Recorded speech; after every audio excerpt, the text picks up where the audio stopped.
most of the negotiations that's went on with this new subdivision trying to come into our city is centered around lack of capacity for sewer storage. We do a land app system there. We can hold about 11.5 million gallons of storage through the winter, and then we land app that onto an alfalfa field and cut the hay. We've signed a contract with Keller and Associates to do a study for $18,000 to see if they can give us a direction where we can go next to get more capacity. We're out of room with where we're at with the floodway and the floodplain issues that we have in that location. We're kind of landlocked with what we got, and so we're really frustrated with what's next for income and sewer storage and sewer treatment. A treatment facility, a mechanical treatment facility, as you well know, takes employees, licensed employees that have the operator's licensure to operate something like that, which is, with the demand for them kind of people, is a $80,000 a year job for at least one new employee. Plus it's millions, $2 or $3 million to build a facility that would treat the sewer so that it can be discharged back into the river. So with those kind of numbers, it gets beyond the capacity that we can do as a city right now. And so that's why we hired Keller and Associates to do this study, is to see what we could do next with that part of our infrastructure. The other part of this growing and taking on new residents and stuff is water. The negotiations with the developer right now is, of course, they're gonna install all the infrastructure that they need to get water to these homes, but at some point, we're gonna need another municipal well. In talking with the Idaho Department of Water Resources, one of the things that municipalities have had to do recently to get a new well, to be able to drill a new municipal well, is to trade surface water rights in so we can get groundwater rights to drill those wells. And we don't have any surface water rights in hand. These developers do have some with that piece of property. And so that's been part of our negotiations, plus the cost of drilling the new well. It's estimated anywhere from $250,000 to $400,000 to drill a new municipal well, with the testing that has to go on to make sure that it's all good and stuff. So $500,000 for a new well, and who knows what for new sewer and stuff. It gets way out of the reach of a community of less than 1,000 people in a hurry. And so I wanted to see what was available through the county, through the state, whatever it is that we need to do to be in line and to do what we need to get some help with some of these things if we can. And I was at the CCOG meeting last night, and Councilman Brown was there also, and CCOG said there's lots of money available right now for engineering and planning, and so maybe this Keller thing could have been paid for Right. through CCOG, but they told me, and Marshall, Right. we sat at the same table with a couple of CCOG people, and they said there are some funds that are available right now in that area.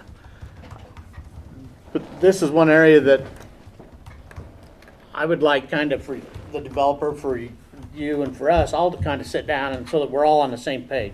Because we keep saying, because it already went before the planning and zoning board. I've been to the last two planning and zoning meetings and public hearings and meetings that they've had, and John Thurnagle and myself both sit right here at this table with the planning and zoning board and gave our proposals for, and I get the very strong impression at the planning and zoning level that the county does not have any kind of control over water or sewer.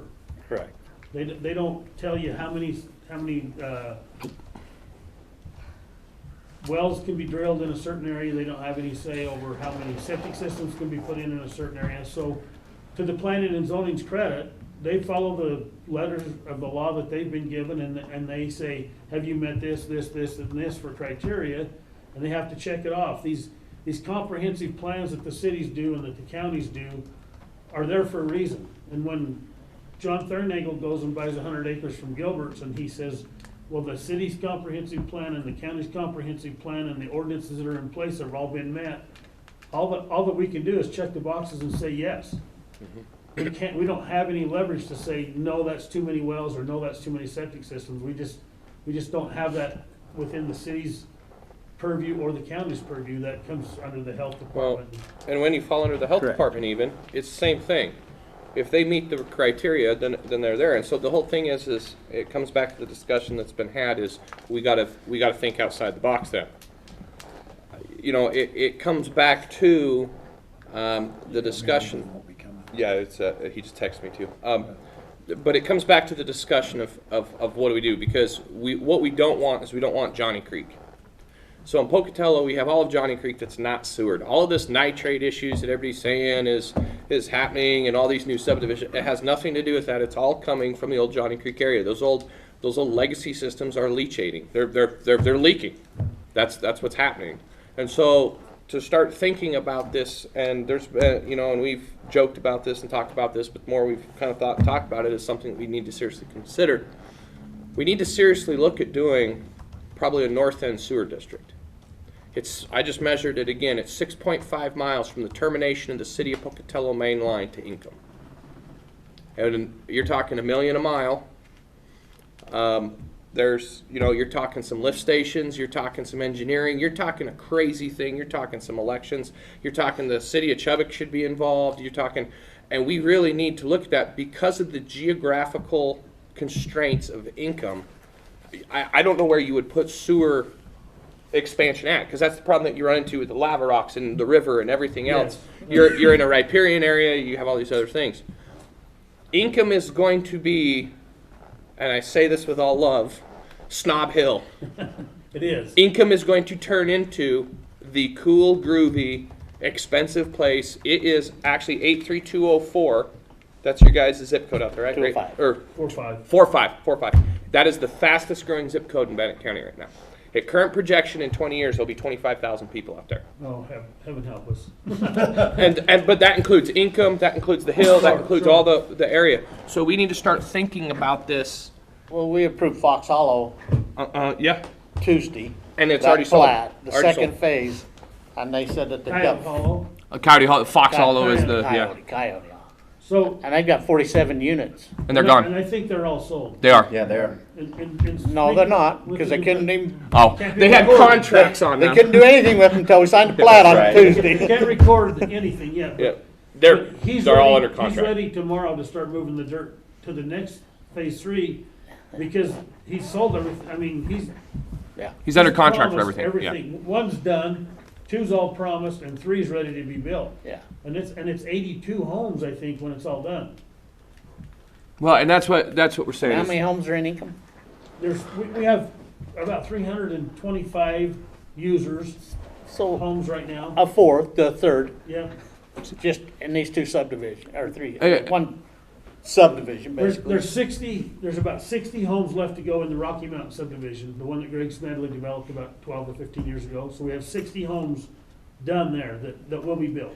Mhm. There's the latest proposal that the developers gave me last Thursday was 78 and 21, 99 homes and 4 commercial lots on a Gilbert property. So there's 100 there, there's 60 more to go over in Smedley's. That's the ones that could be potentially in the city on our infrastructure. And then we got the 82 just in Coyote Hollow. And McNabb's and everybody else that's got more than 2 acres on the East Bench is licking their lips saying, oh, we could put a house here. And It's already happening. Yeah. I talked to Jim Johnson last night. yeah. He's already got those promised. Well, and so is we need to start thinking about this. This is something that this would not be a small undertaking. I mean, you're talking what I just talked about as a project. Yeah, it's only 6 miles. It's only $1 million a mile. Well, by the time you did all this, you're talking this would probably be a $50 million project total in a sewer district.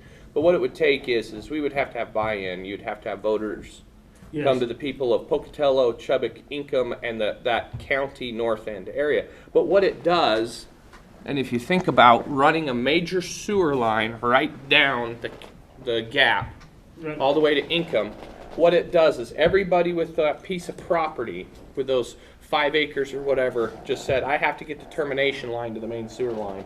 And there's nowhere in that area measuring that's more than a couple hundred feet, Right. either side. Yep. I mean, to realistically think about it. What you're doing then is you're going to capture and sewer all the existing houses when their septic systems come up. And then you're going to encourage growth, and you will have houses then, basically from Century High School all the way to the ski hill. Yeah. It'll take 100 years to build out, but that's the kind of thing that we got to think about here. We cannot have a whole bunch of houses keep popping in, and 100 septic systems here, 100 septic systems here, 100 here, because then what happens is when it does fill in, then we're going to just have Johnny Creek. Yeah.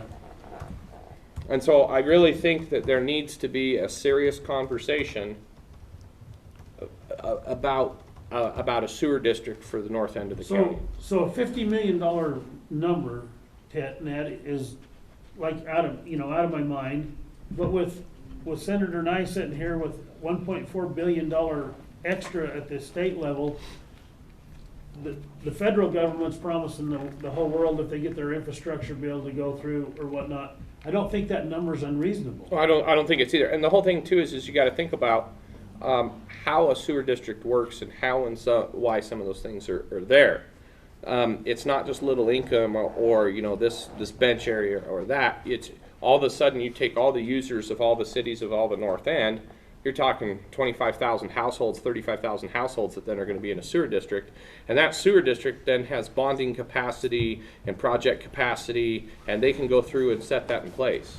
There's some legal questions that I've been trying to find out about it, and it will take a lot of legal work. But that's something that I think that if the mayors, it's got to start with the mayors and the city councils have got to be willing to have those conversations. Because if we don't have buy-in at that level in the conversation, it's not going to go forth to the people. Right. But we seriously need to have that conversation, because you look at all the environmental issues that we have, you look at all the other problems that we have, that mitigates, fixes, and corrects just about everything. And as all the developers and builders and everybody would start looking at that, wow, that just really made Pocatello, Income, the corridor, Chubbuck, the whole area right there, that just made us probably the most desirable place to develop for cost in eastern Idaho. Sure. I mean, and so those are the conversations that we really need to have. Do we put a Band-Aid on it?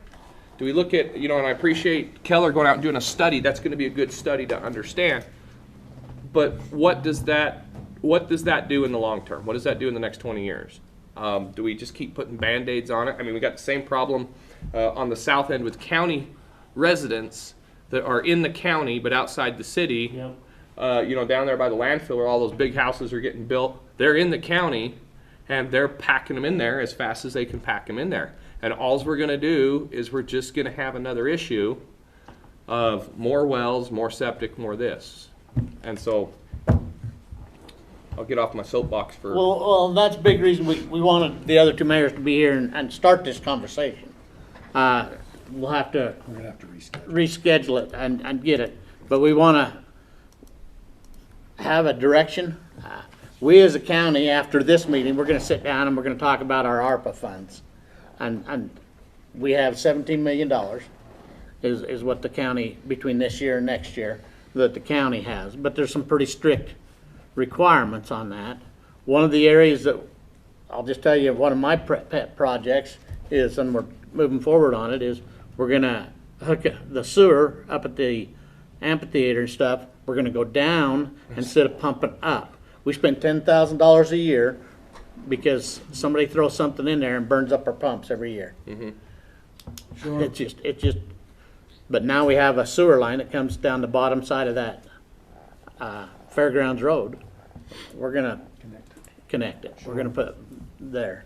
There's a couple of other deals that we'd like to do to draw people into our area. I mean, that's another deal you can do with ARPA funds. It should be more coming.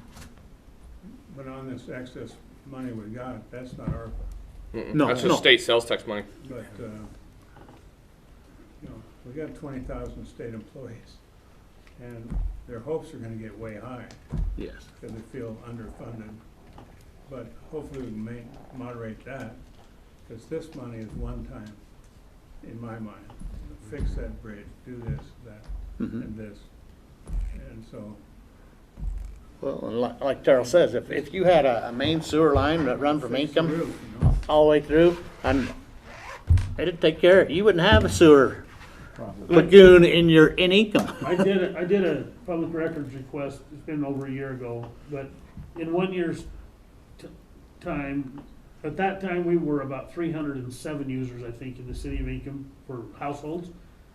And the Jackson Creek Fire District that our fire department serves was 352 homes outside of Income, more than is in Income. And 25 of those 352 homes were in the last year. Yeah, and that's what we're saying is we got to start thinking, and Jeff says it all the time. Think like a pirate. We got to think outside the box. We got to start seeing what can we, because this is something that if we're going to stay in, you know, I look at it, my family, my kids going to stay in Pocatello. This is going to be a huge problem in 25 years. Yeah. You are going to, how are we, if we grow, and I know it was a big topic of debate last night. No, it wasn't 3.1%. Now, according to the official census, it's 4.4 for the city of Pocatello.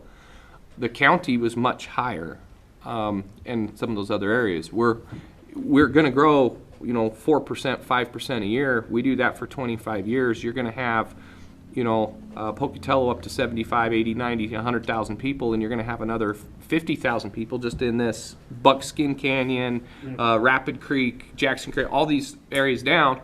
We've got to do something about it because the way that the geology is the sewer system's a disaster. I mean, you're just not, we're going to have big ponds everywhere because there's nowhere to do it. Well, in the geographic area that we live in, it's all canyons. It all runs downhill. You know, it'd be easy to put lines in the bottoms of the canyons and feeder lines to them. I mean, logistically, it don't look like it'd be that hard to do. No, it would just be building a plan, and it would be a lot of political lifting to make it happen. Yes. But I don't think people would understand what it would do to the economy. Senator, but this sounds like 20 years ago or more, we had the same discussion.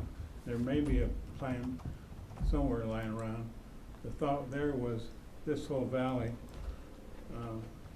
from Black Rock down and up, you know, is going to go up to 200,000. Yeah. And let's get planning on it. So we don't want to reinvent the wheel if we don't, but I don't know where you'd find that. I think it's you're talking about the Our Valley, Our Vision study. I think that's the city one. Even And, before that, yeah, and I think that one is based off part of that, and I think there's some study to it, and that's the part that, but we need to get that in and look at that, but I think that let's get an actual meeting with mayors and people and let's, And the engineers. yep. Anyway, sorry. No. I mean, I like to say, this was just a beginning to get things Yeah. started and conversations of what people were doing and what directions. Like I say, we're gonna have a county meeting and talk about the ARPA funds and what we can do and what direction we wanna go there. We've got to get you more than 17 million. Well, that's federal money. State money, hey, we'll be doing that. The big thing is at the state level, when this next session comes, is there should be funds allocated for projects like this across the state. The state should come in and say, hey, we're gonna take $100 million and we're gonna put it across the state for sewer remediation and specific projects like this, because what's happening is this is not a problem that's just to our area. All of these counties have cities that are growing into each other, and they don't have their sewer systems in line, and they're crossing lines. It's a mess. And so really there needs to be some cleanup in both the legislation of how sewer districts are formed, and some of those other municipal type services provided, and some monies to help. Hey, even if it's a $1-to-1 dollar matching amount or something like that, if all the cities, the district, and everybody could pitch in $20 million and the state would pitch in $20 million. 1% of this is $1.3 million. Yeah. 1% is what? And another project that we're talking about and we've talked quite a bit about is fiber. Yeah. Yep. And getting that over the top and around and down through and Yeah. all the different areas. Yeah. So, Top priority. There's a major fiber line that goes right up Green Canyon and across to Lava. Those same guys that did that, we just came in and they are putting their grants together they have 4 projects. One going from Rapid Creek all the way around Buckskin and down. I mean, they have some big fiber rings that if we can get that in place, what we're seeing is all the people moving to Income are all Zoom Yeah, people. They're all telecommuting. They Yeah. sold their big or their crappy little house in California for a lot of money and came up here and bought a huge house and now work they from go, home. now they go to the den and That's work. it. Yep. All right, anything else? Thank you. Okay, we are adjourned.